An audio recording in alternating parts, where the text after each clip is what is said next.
Before we dive in, if you're listening to this podcast, there's a good chance you're building your Birthwork business on your own. And honestly, that's one of the hardest parts. The Your Birth Biz membership is where you stop doing it alone and get monthly coaching, community, and the kind of support that actually understands this work. Doors are opening really soon for a very short window. Get on the waitlist at yourbirthbiz.com/membership waitlist, and you'll be the first to hear when they open. Now, let's get into it. Hello and welcome back to the Pregnancy and Postnatal Entrepreneurs Collective podcast in conjunction with Your Birth Biz. I'm your host, Niamh Cassidy, IBCLC, antenatal educator and business coach to birth and postpartum workers. So have you ever read a marketing tip and thought, I literally can't do that? Well, guess what? You're not alone. I don't think I've met a single birth worker who wouldn't be able to say that. And I've been thinking about it a lot lately and why that is. And I put up a poll on Instagram to ask people, would I cover the topic as a blog or podcast? And you voted for podcast, so here we are today. Most generic marketing advice was written for people selling software or shoes or supplements or something else that isn't the care that we provide. And Birthwork sits in a completely different context about how we can and how we should market to the group of people who we want to serve. And if you've ever tried to apply standard business tactics to your doula practice or your lactation consultancy, you've probably found that you're coming up against a bit of friction for yourself in doing that. And I know that that was my experience as I was trying to grow my business as well. And I was finding that a lot of the advice that I was hearing out there that I just either couldn't do, like it was a complete no, as in that it's completely against my ethics or my moral standpoint to market this way, or I would maybe like say, okay, well that's what the business people are saying, so I'm going to give that a go, and either it wouldn't work or it wouldn't feel right, or both. Typically both, to be honest. So today we're going to talk about why do things feel like that, why this advice isn't right for us, and I'm going to go through 5 reasons why birthwork marketing is genuinely different, because I don't want you to feel like you're doing something wrong or that you're not cut out for this, or that there's no marketing that works in this industry, because there is. So let's dive into reason 1. Reason 1 why I believe birthwork marketing is different to traditional or general business marketing is that our ethics are supercharged. We are marketing to people at peak vulnerability. So they're pregnant, they've just given birth, or they have a newborn.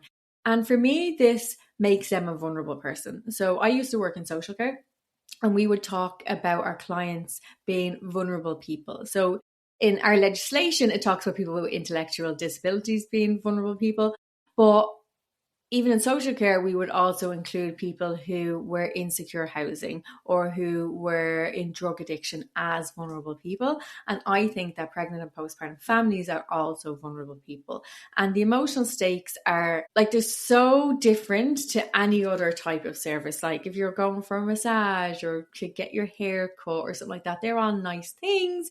But those emotional stakes that are there for pregnancy, birth, and postpartum just aren't there for most service providers. So when we're considering what kind of marketing strategies to use, we have to take all of this into account. And that's not something that most people have to do. And it's not something that most business people teach. And something that we see a lot in traditional marketing, and creeping into the birth industry as well, is that fear is a powerful marketing lever. And if we're honest, the birth and baby industry uses it relentlessly. So are you sure your baby's safe? If you want your baby to be safe, if you want them to grow well, if you want them to do this, like emotion and fear is used quite frequently in selling products specifically to pregnant and postnatal people. But also I'm seeing it creeping into some birth work, which I don't feel is the right way to go. And I don't think that it's necessary. And I know that most of the birth workers that I work with are consciously trying to avoid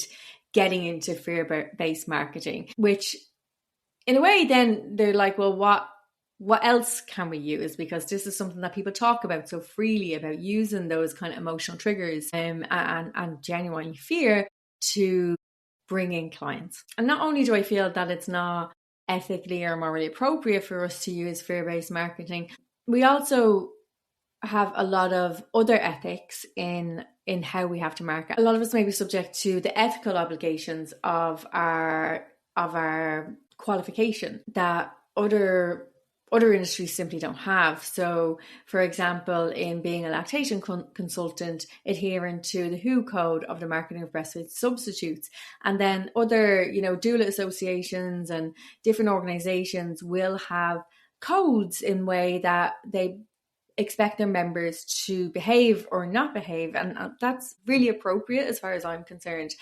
because we are dealing with that vulnerable group and we need to keep our safeguarding awareness really, really high. And lastly, in relation to ethics, and I mean, there's a million more things we could discuss, but in the interest of time, a lot of what we talk about is consent and informed consent.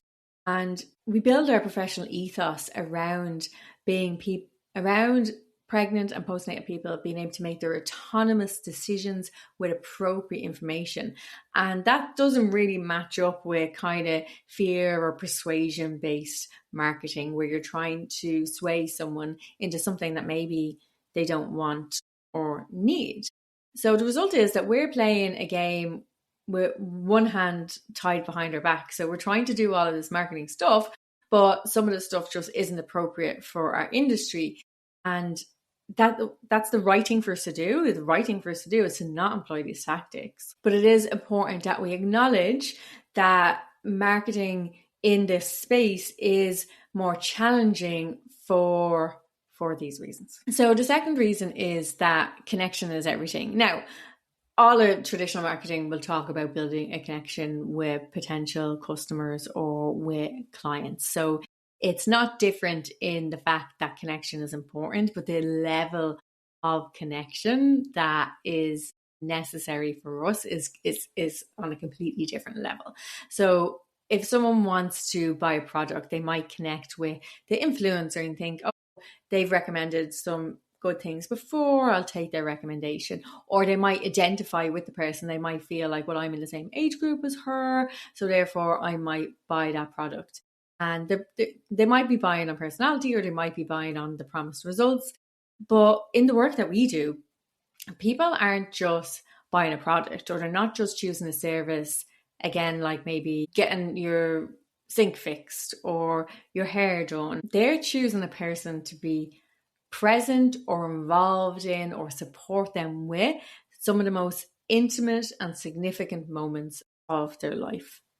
So whether we're antenatal teachers working with people in a group before their babies are born, they're pregnant, they're trusting us with some level of their care. Whether if we're a doula, if we're a birth doula who's literally in that birth space with women, then that connection that we're creating is so much more powerful than nearly any other industry connection that people are trying to connect with. So those significant life moments, from preparing for your birth, from having your baby, from breastfeeding your baby. I walk into people's houses and they've never met me before. And within maybe not within 2 or 3 minutes, within 10 or 15 minutes, I might be seeing their breasts. And they would never consider that in any other context, that within 10 or 15 minutes of meeting somebody, that they would be showing them their breasts. So what we do and how we connect with people is super important, because we need to be able to be trusted with that connection. People are very vulnerable, as I mentioned in the previous section. So we need to make sure that we are connecting with people on a truly human level. And that even includes in our marketing. So before we ever meet them, we want to be able to connect with them on a truly human level. And that we all talk about the know, like, and trust factor. And it's important for every business.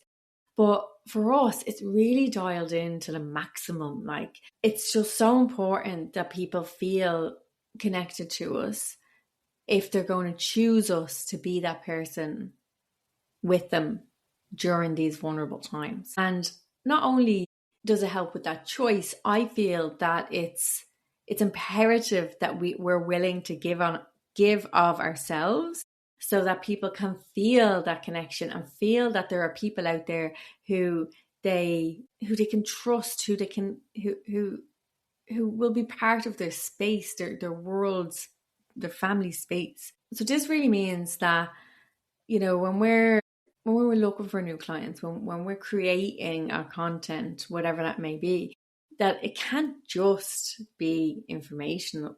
Like tips and facts are actually really helpful in getting people to start following you and to start connecting with you. But we also need to allow people to feel like they can get to know us as humans as well. So your personality, your values, your way of seeing birth and postpartum, that is your marketing, whether you frame it that way or not. It also means that we need to consistently show up over time, because people need to get to know us, and they need to get to know us quickly, which will be in the next point. But we have to show some level of consistency. We have to show that we're there. We have to show, as I said, different aspects of ourselves so that people can feel comfortable in taking that next step with us. So reason 3, which I alluded to a minute ago, is that our window of opportunity of working with someone is very, very small. Our potential clients, they're not just a niche, they literally have an expiry date. So if our services are focused on pregnancy only lasts 9-ish months. And the amount of time within that the parent is possibly considering a service for like ours is even smaller. So like if we think about even the coaching industry, even what I'm doing now, as well as the birthwork, a lot of people will build relationships with people over 12 or 18 months before they'll ever sign a contract for coaching, in particular for one-to-one coaching.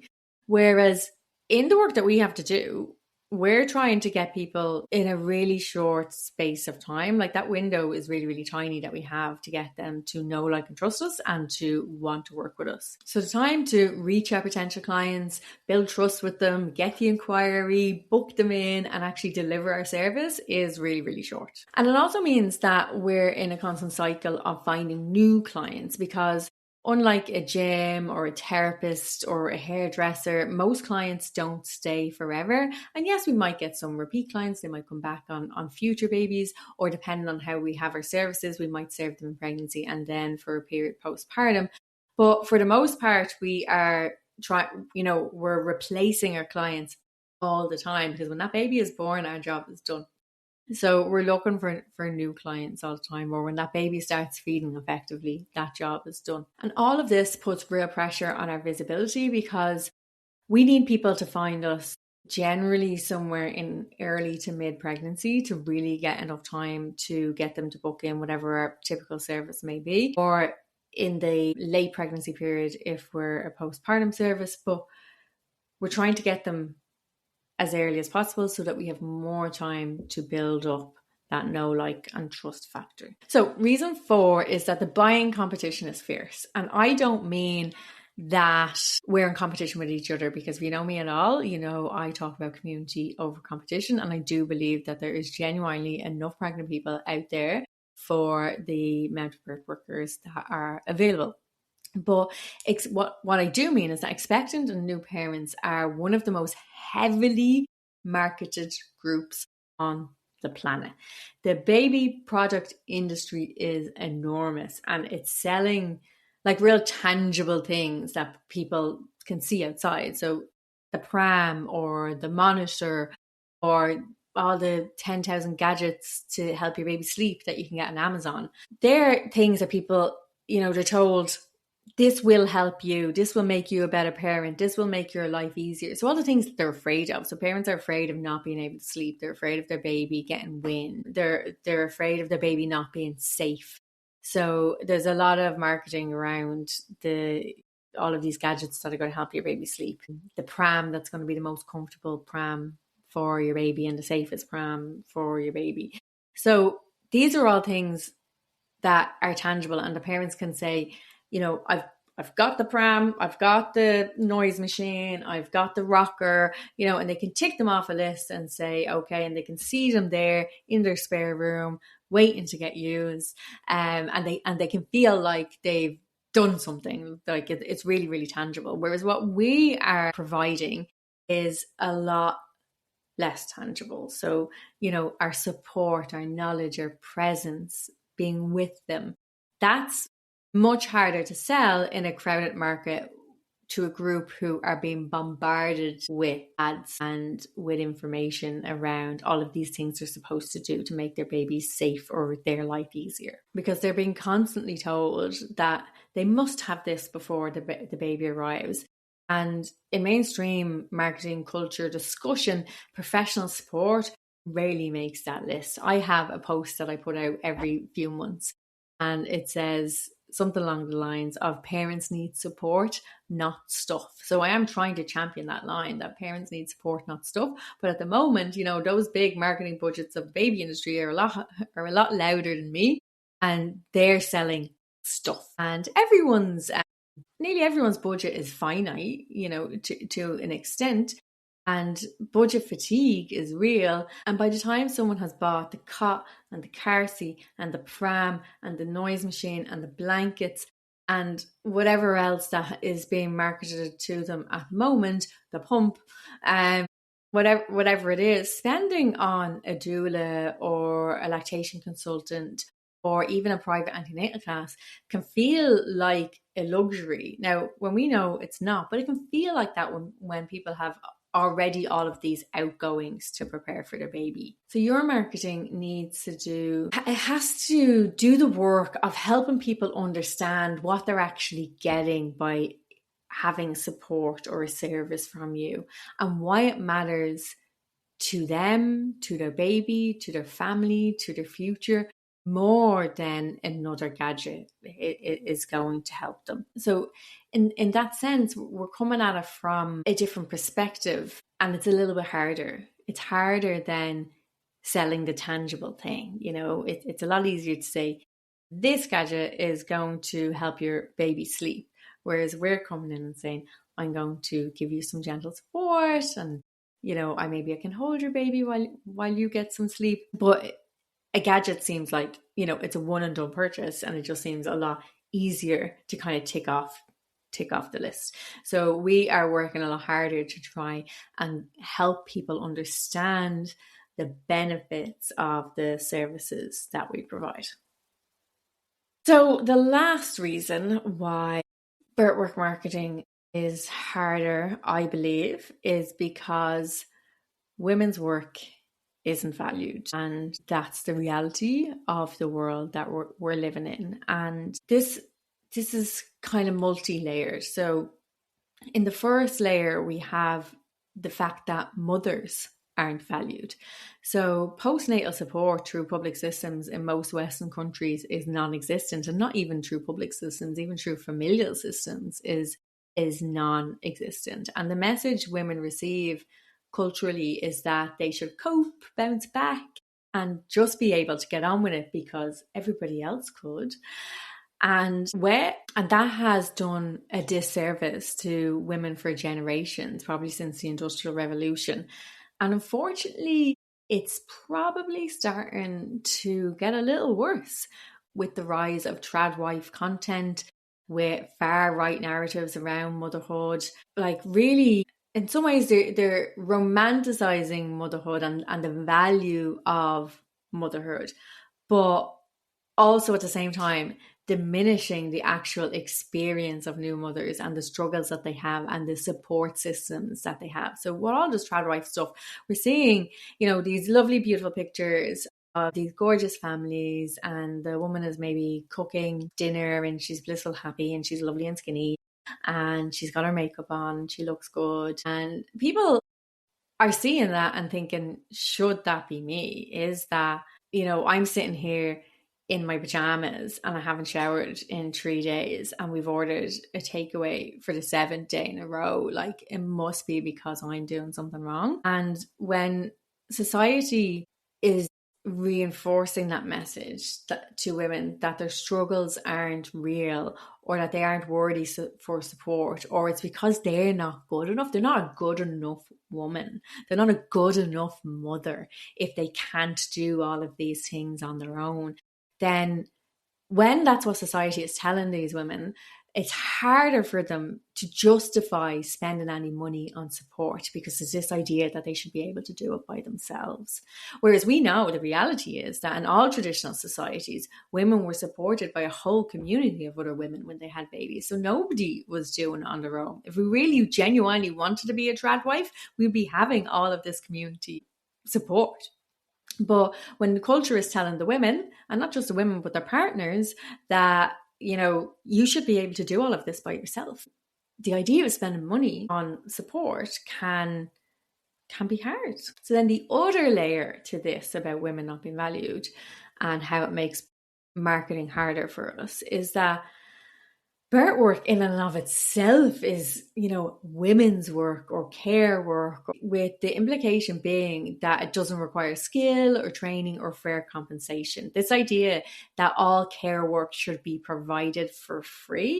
And if we did have that village that I talked about a minute ago, then that care work would be provided by free by the other people in the village. But in the society that we live in, we never expect traditional men's work. That could also be seen in the past would have been part of the community work. So carpentry or house building or plumbing, if we were talking about, a village type life, then again, all of those services would have been provided for free by the men in the village. Someone would have been good at this, someone would have been good at that.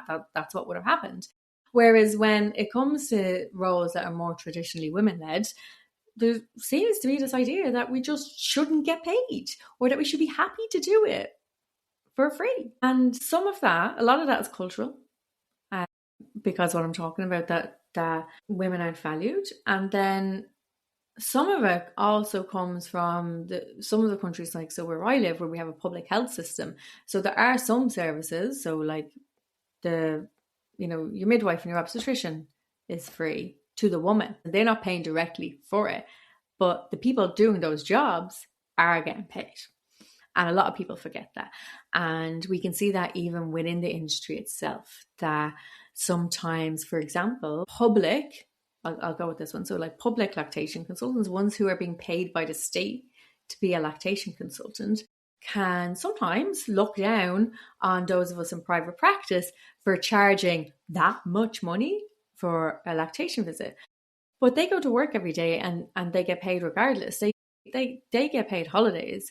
Whereas people think that the amount of money that we're charging is a per hour, and therefore if we work 40 hours a week, we're making all these millions. But they're not factoring in the fact that we have to travel, that we have to market, that we have to do our notes, that we have to do our booking systems. You know what I mean? Like, so none of that is taken into account sometimes, because again, we think, either women shouldn't be charging for this kind of work, or they shouldn't be charging that much. And all of that makes it really hard for people to charge appropriately, to be taken seriously, and to feel confident in marketing yourself without feeling like you're being pushy about, something that should be free. And when we take those two things together, so the fact that mothers aren't valued, and then the fact that women's work isn't valued, they compound each other. And the client feels that she shouldn't need help. You feel that you shouldn't have to sell. And both of these feelings have the same cultural root. And it's worth naming this specifically in your content, because your audience will recognize it and resonate with it as well. And it really does position you as someone who genuinely understands the landscape that you're operating in. And sometimes it's those little seeds that we're planting for people that does allow them to open up the idea that maybe they are worthy of support, and maybe that paying for that support is, an appropriate and good and positive thing to do. Because we're fighting the good fight here, ladies. There is a lot that's going against us in the world at the moment. But what we know is that women and families need us now more than ever. People are more isolated than they've ever been, and they need that support in pregnancy, birth, and the postpartum period. So we can't give up, and we can't say, oh, this doesn't work, so there's no point in doing it anymore, because there are ways to reach clients and to get a lovely client base and to get those repeat referrals, because none of what I've talked about just now means that marketing is impossible. It just means that our approach needs to be built for the industry that we're working in specifically, and not in the generic type of industries that we get a lot of our advice from. This is really what I do in Your Birth Biz, is supporting people with all of this and everything else that comes with running a business. And it's why I set it up. It's why I set up the business, is because I don't want any more birth workers quitting because you feel that you can't make the business end work. I've seen too much of that and I don't want to see it anymore. So if you need support in your business, please be brave enough to reach out for support, because that's exactly what we want our clients to do, is to reach out for that support when they need it. Well, thank you very much for joining me again this week. And if you have any questions or you would like any of my free resources, just send me a DM on Instagram. That's probably the best way to get me, or pop onto the website and have a little look around. And please, if you can, I would absolutely love if you would leave a review of the podcast wherever it is that you're listening, and do make sure that you are subscribed or following. It really does make sure that you get all the next episodes, and it helps other people find the podcast as well. Well, thank you very much. I'll talk to you next week. And that's a wrap on today's episode. Thank you so much for listening. If anything we talked about today resonated and you're thinking, I need more of this, but with actual support around me, that's exactly what the Your Birth Biz Besties membership is. Coaching, community, and people who genuinely get the world that you work in. Doors open really soon for a really short time, so jump on the waitlist at yourbirthbiz.com/membership waitlist. The link is in the show notes.